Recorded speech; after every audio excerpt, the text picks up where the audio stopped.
Bonjour, bonsoir, ici Shaolan, nouvelle vidéo aujourd'hui qui est inspirée d'une vidéo, enfin de deux vidéos de Nina So Cute où elle résumait en gros 10 ans dans la passion doll. Et du coup je me suis dit que ce serait sympa de raconter ma propre histoire avec les dolls, de comment j'ai découvert et comment ça a évolué pour moi. Ça va peut-être être une vidéo un peu longue, je vais faire mon maximum pour que sur le montage ce soit agréable. Sur ce, commençons. Du coup, moi j'ai découvert les dolls.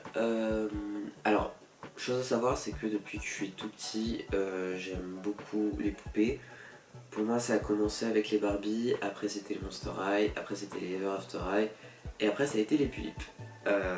Sachant que là-dedans, la phase Monster High a duré très longtemps, et maintenant j'ai re des Monster High, donc ça ne m'a jamais quitté.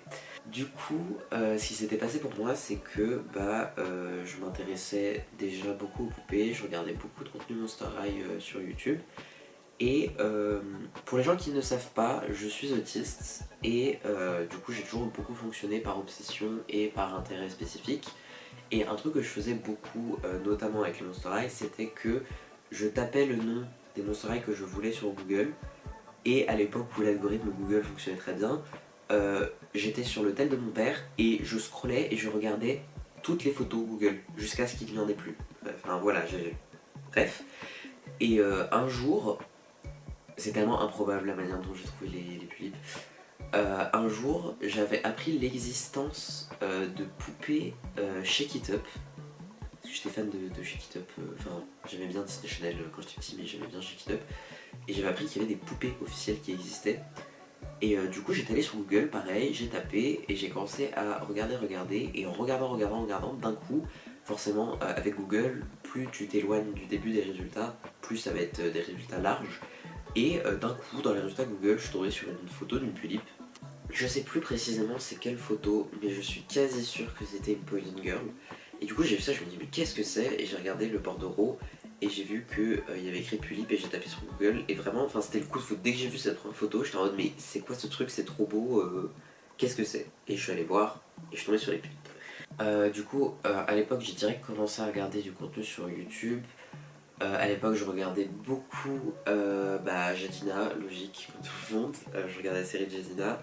Je regardais anciennement Poutsi, du coup qu'elle vient maintenant.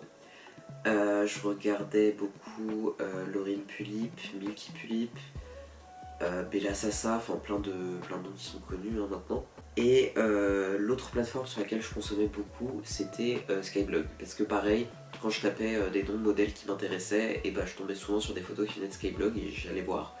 Et souvent je suivais par exemple des gens qui étaient sur YouTube et qui avaient des Skyblogs, je suivais leur Skyblog, par exemple Jadina, ou des gens que j'ai commencé à suivre sur Skyblog, après je les ai suivis sur YouTube comme Milky Pulip. Du coup à ce moment là je suivais beaucoup de gens de ces deux côtés là et j'avais ouvert ma propre chaîne YouTube avant même d'avoir une doll où je postais des vidéos genre je mettais des slideshows de modèles que je voulais et je disais aux gens dites-moi en commentaire vous me conseillez lequel et tout.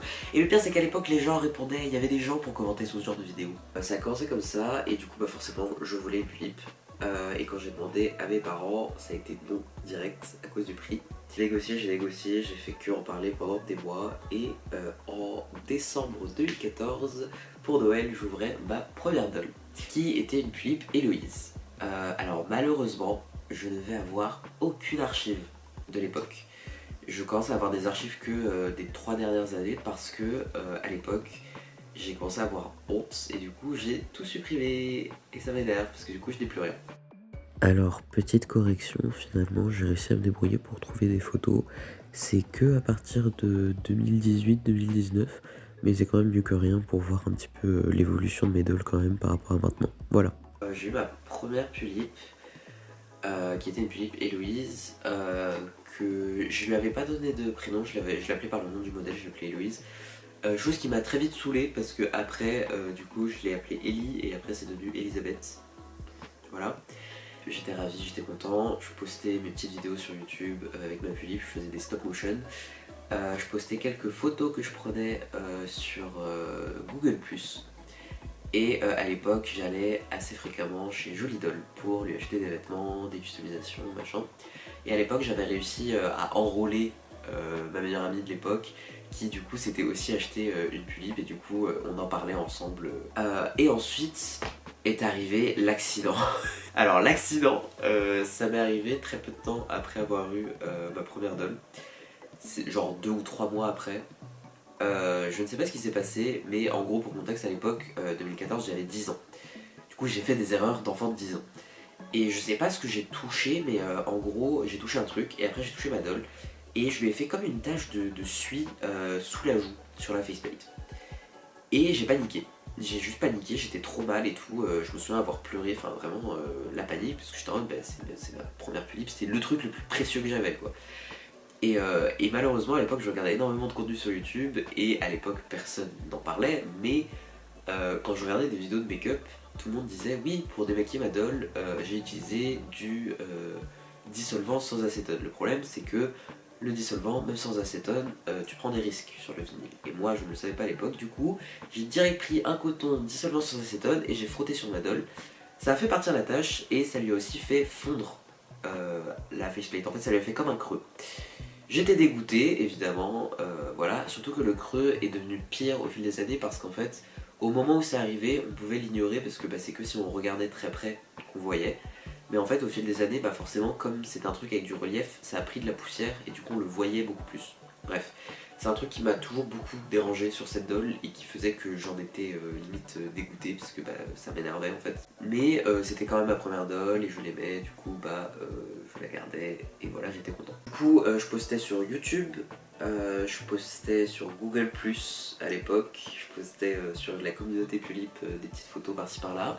J'avais un compte Instagram qui était très actif, c'était mon réseau principal et la période où j'ai parlé à le plus de personnes différentes dans le milieu des dolls, c'était trop bien. C'était vraiment l'âge d'or. En gros, du coup j'avais eu ma première doll et j'avais promis à mes parents que ce serait ma seule doll, ce qui est toujours un mensonge. Et à l'époque j'avais réussi à négocier pour avoir de l'argent de poche et du coup j'avais le droit à 5 € par mois. Et ce que j'ai fait, c'est que j'ai économisé mes 5 € par mois comme jamais.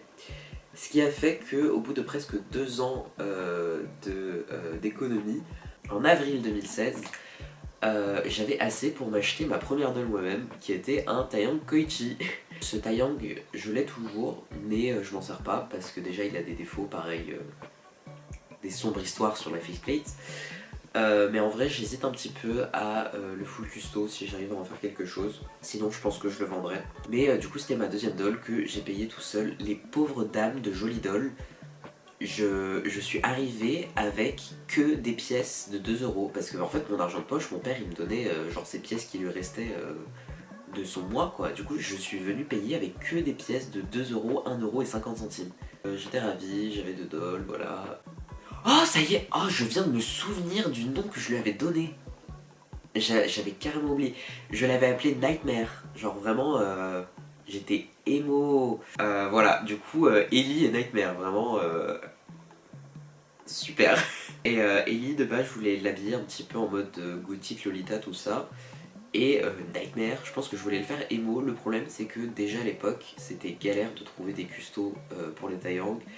Et c'était galère de trouver des vêtements. Du coup les seuls custos qu'il a eu, c'est qu'il a eu un Nobitsu. Pour lui j'ai une wig blanche que je pense que j'ai toujours. Je vais essayer de mettre une photo si je l'ai.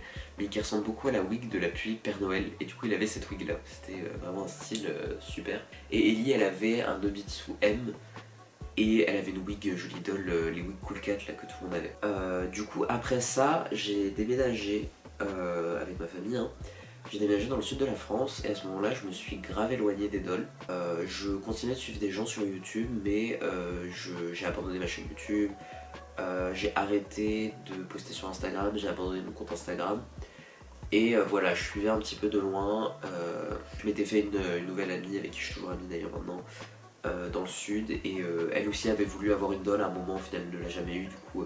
En fait j'avais plus rien au quotidien pour alimenter ma passion, du coup bah, j'ai fait une maxi pause. Entre temps ce qui s'était passé c'était que juste avant de déménager j'étais dans une relation avec quelqu'un qui avait eu une Pulip mais qui ne s'en servait pas et du coup il m'a donné sa Pulip gratuitement. Du coup j'ai eu en 2017, non 2018, en mars 2018 Mon ex m'avait offert sa Pulippe Nana-chan.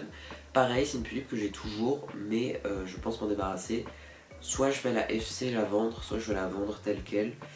Mon problème avec cette Pulippe, c'est que du coup elle m'a été offerte par cet ex et j'ai pas des bons souvenirs avec cet ex du tout. Du coup c'est plutôt associé à des choses négatives pour moi et j'aimerais m'en débarrasser, ne plus la voir dans mon champ de vision. Du coup oui, j'ai 2 dolls que je cache toujours. Je dis que j'ai 6 dolls mais techniquement j'en ai 8, mais je n'en ai que 6 dans ma vraie collection pour l'instant. Et après, quand je suis resté 2 ans dans le sud et je suis remonté en région parisienne après. Et à ce moment-là, je me suis dit, vas-y, j'ai pas d'amis, j'ai rien, autant me remettre dans les dolls. Du coup, je me suis refait un compte Instagram, et là, ça a re-été un moment, c'était le moment où Instagram c'était le plus actif. J'avais pas mal d'abonnés en vrai, je parlais à beaucoup de gens, je me suis créé des petites amitiés vite fait dans les dolls à ce moment-là. J'ai failli faire des rencontres, j'ai jamais fait de rencontres. J'ai toujours voulu en faire et j'ai jamais pu en faire parce que j'étais trop jeune déjà. Et sinon, j'ai énormément d'anxiété sociale encore à ce jour, du coup je n'ose jamais aller en rencontre alors que j'aimerais bien des fois. Et du coup les seules rencontres que je faisais c'est quand je rencontrais un dolien, une dolienne en face à face, mais j'ai jamais fait de truc de groupe quoi. J'étais super actif sur Instagram, mais c'était le seul réseau que j'utilisais et je regardais les gens vite fait sur YouTube, mais voilà, c'était que Instagram. À cette période là, en fait, pareil, des choses plutôt négatives. J'ai l'impression que tout est super négatif dans cette vidéo. J'aime les dolls, hein, promis, j'aime toujours cette passion. J'ai eu ma Typhona en décembre 2018. En fait, c'était vraiment le truc qui m'a fait me dire je vais revenir dans les dolls. C'est que j'étais en mode, à l'époque, Jolie Doll existait encore. Du coup, je m'étais dit, ouais, je vais retourner bien dans les dolls et tout. Je re-regardais énormément de Skyblog à l'époque. J'ai pas dit, mais dans mes 2 Skyblog préférés, il y avait Cora Pulippe, voilà, comme 90% des gens qui regardaient du contenu doll sur Skyblog à l'époque. Et je ne me souviens pas bien de son pseudo, mais son pseudo sur Skyrock, c'est un truc genre Pulippe Fan World, un truc comme ça avec des tirets. Et en fait, cette personne c'était mon blog préféré et ça le restera à tout jamais. Et en fait, cette personne, je l'ai retrouvée sur Instagram et ça va peut-être plus vous dire quelque chose pour les gens qui étaient dans le make-up. C'est Naeko Doll. Mais c'est-à-dire qu'en fait, moi, je l'ai toujours connue sur Skyrock. Et un jour, je suis tombée sur son Instagram et j'étais en mode, mais comment ça, maintenant, tu fais du make-up super élaboré et tout. Enfin, c'est très beau, mais j'étais vraiment choquée. Mais du coup, à ce moment-là, je revisitais beaucoup de trucs par nostalgie. Et du coup, j'ai eu ma Typhona. Pareil, j'ai choisi le modèle par rapport au fait que Naeko Doll, c'était sa première doll. Et Cora Pulippe, c'était une de ses premières dolls. Du coup, j'étais en mode full nostalgie, on se remet dans les dolls, on fait ça bien. Ce qui était négatif pour moi à cette période-là, c'était que à ce moment-là, j'avais 13-14 ans. Et en fait, énormément de comparaisons. En fait, beaucoup de choses que les gens blâment sur Instagram actuellement, vers cette période-là, je trouve que ça a explosé. Déjà, il y avait énormément de cyberharcèlement.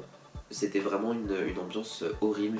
Et je le dis parce que je suis pas innocent dans tout ça, dans le sens où j'ai jamais harcelé quelqu'un, mais j'ai jamais non plus défendu les gens qui étaient harcelés, voire j'étais même ami avec des harceleurs, enfin, pas les têtes de groupe on va dire, mais enfin En fait, chaque action compte dans ce genre de trucs là, du coup c'est quand même vachement insidieux et c'est aussi une des raisons pour lesquelles j'ai re-quitté après la commu parce que je détestais en fait toute cette ambiance et je détestais les gens avec qui j'avais fait des liens quoi. En fait le truc de comparaison c'était que déjà à l'époque, on va pas se mentir, les dolls c'est un peu une passion de riche. Le problème c'est que je ne suis pas riche, je ne l'ai jamais été. Maintenant j'ai un peu plus de liberté monétaire on va dire parce que par exemple cette année j'ai travaillé donc j'ai eu mon propre argent, l'année dernière j'avais la bourse, enfin voilà j'avais des choses qui m'aidaient, mais quand j'étais plus jeune j'avais que l'argent de mes parents donc en fait c'est autant dire qu'il fallait que j'attende Noël et mes anniversaires pour avoir mon argent à moi que je dépensais comme je voulais. Et du coup en fait là où sur Instagram je voyais des gens qui à l'époque ils s'achetaient une doll quand ils voulaient, ils pouvaient s'acheter des modèles super chers. Ils s'achetaient des wigs à 30, 40, 50 euros et moi en fait j'avais pas le droit de commander sur internet, j'avais le droit de commander que sur Amazon parce que c'est le seul site auquel mes parents avaient confiance. Du coup j'avais que des wigs qui coûtaient 15 balles en synthétique, voilà, les Obitsu c'était pareil, à ce moment là commençait déjà à y avoir une pénurie d'Obitsu 27, du coup j'avais que des Obitsu 25, enfin C'était le début de la rigolade. Je me comparais énormément parce que dans ma tête j'avais une vision de ce à quoi je voulais que mes dolls ressemblent qui correspondait pas du tout non seulement à ce à quoi elles ressemblaient dans la vraie vie et aux dolls des autres en fait. Je trouvais toujours que mes dolls étaient moins belles que celles des autres et c'était vrai et en fait on me le faisait comprendre, c'est-à-dire que même dans mes amis on me faisait comprendre que ouais, mes dolls elles étaient moins belles, j'avais pas de beaux vêtements à leur mettre, je cousais et mal en plus la plupart de leurs vêtements, enfin voilà. À cette période-là, avec ma plus grande amitié de l'époque, je lui avais acheté une Angel Gate que je n'ai pas gardée et je crois que j'ai tellement défoncé sa faceplate qu'elle a même fini à la poubelle. Vraiment j'ai commis un péché. Le seul truc qui me reste de cette Angel Gate c'était les eyes avec lesquels on me l'avait vendu. Parce que ces eyes étaient trop beaux et c'est d'ailleurs les eyes actuels de Victoire. Donc pas de regret quand même sur cet achat. Après cette période là, j'ai supprimé mon compte Instagram, j'ai ghosté tout le monde et j'ai tout arrêté. J'étais en mode allez les dolls c'est fini, je mets mes dolls dans un coin et on verra bien. Et je les ai un peu abandonnés pendant genre 2 ans. En fait il y a vraiment une full année où je les regardais plus du tout et où limite des fois je me disais je vais peut-être les vendre et tout. Et en fait un truc aussi c'est que j'ai toujours eu honte des dolls. J'avais honte quand les gens en primaire apprenaient que j'aimais les dolls, mais encore en primaire j'étais jeune, du coup c'était pas si choquant que ça. Quand j'étais au collège par contre, tout le monde était en mode bah c'est bon on a grandi, on a tourné la page. Mais moi bah, j'aimais toujours les dolls et du coup bah, on me jugeait pour ça. À l'époque il y avait beaucoup d'histoires de gens qui se faisaient harceler pour ça, bah, je pense notamment à Bella Sassa qui avait vécu du harcèlement scolaire et qui en avait parlé sur sa chaîne YouTube par rapport au fait qu'elle aimait les dolls. Et du coup bah, ça me faisait toujours peur et je me souviens que du coup bah, à cette période là où j'ai refait une pause après avoir requitté Instagram, quand j'invitais des gens chez moi je cachais mes dolls, genre je les mettais dans des boîtes, enfin vraiment j'avais honte. Et du coup je les ai grave abandonnés et je sais pas pourquoi à un moment je me suis dit oh vas-y j'ai envie de reprendre les dolls correctement. Je sais pas si j'ai vraiment eu un déclic ou quoi, mais pour mes 18 ans, j'ai eu de l'argent, j'ai eu pas mal d'argent et j'ai eu une carte bancaire, donc indépendance financière, et j'ai découvert Vinted. Et en fait, Vinted a un peu sauvé ma passion parce que sur Vinted, t'as plein de choses de seconde main, plein d'objets, plein de vêtements, plein de dolls, et plein de dolls qui m'étaient pas accessibles avant, qui soudainement étaient sur Vinted. Et du coup, en juin 2022, oui c'est ça, j'ai acheté Alidwen, ma Philippe Nina, qui est juste là, et Eol, ma Philippe Papin. Et je suis trop content, et ça a un peu sauvé ma passion en fait, parce que d'un coup j'avais accès à des modèles auxquels j'avais pas accès avant. Et c'est super inspirant en fait quand tu as vraiment le choix de tes modèles, parce que si on résume en fait, toutes mes dolls, ma première doll c'est mes parents qui l'ont choisi pour moi donc j'ai pas choisi le modèle. Ma deuxième doll je l'avais choisie sauf qu'au final je savais pas quoi en faire parce que je pouvais pas choisir les custos. Ma troisième doll on me l'a offert gratuitement, j'ai pas choisi le modèle. Donc en fait, à part mon Taeyang et ma Tifona, je n'avais jamais choisi de modèle de doll. À ce moment-là, je me suis dit, je vais reprendre ma passion, mais que de mon côté. Je vais continuer à acheter des custos par-ci par-là. J'ai continué à acheter des custos un peu cheapos sur Amazon. Là, par contre, j'ai des photos. Je vais montrer ce à quoi ressemblait Alidwen et Eol au début. Très basique, je savais pas encore ce que je voulais faire de mes dolls et tout. Victoire, pareil, ressemble à ça. Enfin voilà. Et après, en 2023, j'ai fait un burn-out. Horrible année aussi, mais en fait souvent c'est quand je vais très mal que je replonge dans mes grandes passions parce que ça me procure du bonheur, logique. Et du coup à ce moment là j'ai acheté mon Nizoul par Apocryphe sur Vinted pareil. Et c'est à ce moment là où je me suis dit j'ai envie de faire du contenu, j'ai envie de recommuniquer avec des gens dans la communauté etc. Parce que je considère que maintenant j'ai la maturité nécessaire pour revenir et pour ne pas subir tout simplement. Le problème c'est que maintenant que je reviens, tout est un peu mort. Instagram c'est devenu impraticable parce que fun fact, cette année, il n'y a pas si longtemps que ça, j'ai essayé de revenir sur Instagram. Je me suis fait un nouveau compte tout beau tout propre. Pendant des mois je gardais sous le coude des comptes Instagram qui m'intéressaient pour me dire au moment où je posterai je vais les suivre, comme ça les gens verront que je suis pas un random mais que j'aime les dolls aussi. J'ai lancé mon compte Instagram, gros flop, plus gros flop de ma vie, personne ne m'a suivi, personne n'a regardé mes photos, personne n'a regardé mes stories. Et en fait j'ai l'impression que c'est super dur d'être trouvé par les gens sur Instagram maintenant. En fait si t'es déjà implanté ça passe, mais sinon en fait rentrer, s'insérer dans la communauté c'est devenu super dur. Et du coup, même si YouTube c'est devenu un petit peu mort, je sais pas pourquoi, j'ai eu... en fait ça me mettait moins la pression, parce que je me disais en fait de toute façon personne ne va regarder. Du coup lance-toi. Et c'est ce que j'ai fait, je regrette pas du tout, parce qu'au final j'arrive quand même à être semi-actif. Et je suis très content parce que même si j'ai pas beaucoup de vues, j'ai toujours au moins une personne ou deux qui commentent. Et même si c'est beaucoup plus petit, bah, j'aime cet aspect communautaire là de... les gens commentent, tu commentes, il y a un vrai échange et on parle réellement de genre ce qui est dit dans la vidéo et c'est pas genre juste un like mis sur Instagram. J'avoue que ça me manque d'avoir une plateforme sur laquelle mettre les photos. C'est Calvire qui parlait en story la dernière fois de Cara. Du coup je vais peut-être me faire un compte Cara. Si ça vous intéresse, je commencerai à le mettre en bio. J'ai pensé à faire un Flickr aussi, mais bon, on verra bien. À partir du moment où j'étais relancé, bah, c'était beaucoup plus facile pour moi de prendre des décisions et de faire les choses que j'aime vraiment. Du coup maintenant, je fais les choses beaucoup plus à mon rythme et du coup ça me permet aussi d'acheter les custos que j'ai envie d'acheter en fait, parce que je prends plus de temps à prendre mes décisions, du coup j'ai plus d'argent de côté et du coup je peux plus investir et avoir des dolls que j'aime. Et j'ai l'impression que pour la première fois de ma vie, j'ai vraiment des dolls que j'aime réellement, où j'ai vraiment l'impression d'avoir choisi mes dolls, d'avoir choisi leur apparence, d'avoir choisi leur custo, et je suis beaucoup plus exigeant, là où avant j'étais en mode ah la wig que j'ai acheté 20 € elle est pas belle, mais 20 € c'est beaucoup, du coup je suis obligé de la garder. Maintenant je me dis bon je la garde pour l'instant et sinon je la vendrai et je rachèterai un truc mieux. Et franchement je suis très content de ça, je suis très content de mon évolution. Maintenant j'ai 6 dolls, donc récemment j'ai acheté Pomme, mais du coup je suis très très content de ce que j'ai actuellement, je suis très content de l'univers que je commence à construire autour de mes dolls.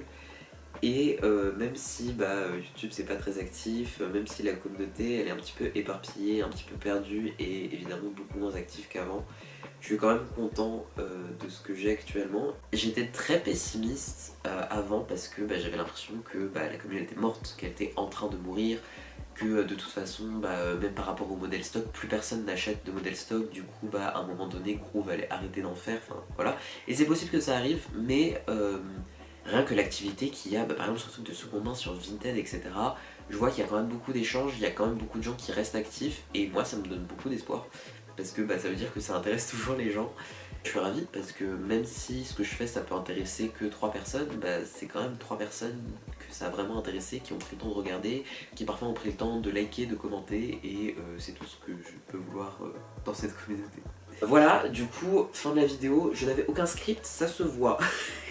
Je me suis perdu à droite à gauche et je suis sûr qu'il y a des choses dont j'ai pas parlé et que ça va m'énerver au montage, mais c'est pas grave. Je mettrai le maximum de photos que je peux mettre. Mais du coup voilà, c'était ma petite histoire avec les dolls et du coup en novembre de cette année ça fera 10 ans que j'ai eu ma première doll. Et du coup ma petite revanche sur l'accident qui m'est arrivé, c'est du coup si vous avez pu voir peut-être la vidéo, le fait que j'ai full custo ma toute première doll et qu'elle ressemble enfin à quelque chose parce que ça me tenait à cœur de la garder quand même. Actuellement ce n'est qu'une tête, mon objectif ce serait pour les 10 ans dans la communauté Tulip, ce serait qu'elle soit finie. Donc même si je peux changer ses custos à l'avenir, qu'elle ait un corps, des eyes, une wig, voilà tout le tralala, et ce serait mon cadeau des 10 ans, voilà. J'espère que cette vidéo vous a plu, n'hésitez pas à aller voir les autres et j'essaye de vous revenir bientôt avec d'autres contenus de lien. Au revoir.